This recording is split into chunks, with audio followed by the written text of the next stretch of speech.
a few examples of issues that the Student Governing Board has raised.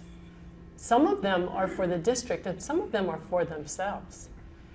For example, this year, from last year to this year, they have really been pushing for mental health support because of everything they've gone through. Mental health issues were very prevalent on our school sites even before the pandemic. So they became very vocal about that during this past year.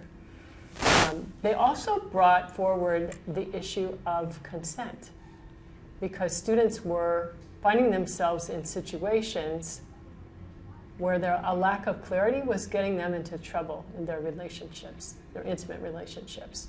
And they said, we think it's the district's obligation to educate us about those things. And I completely agree because I'm an adult and I get sexual harassment training every single year. And you know, our students, sometimes I'm sitting in expulsion hearings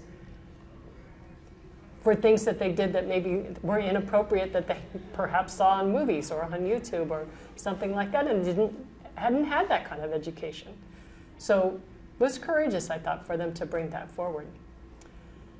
Something else that they brought forward for themselves was diversity, because they looked around at their own group and they said, we are not representative of the demographics of this district.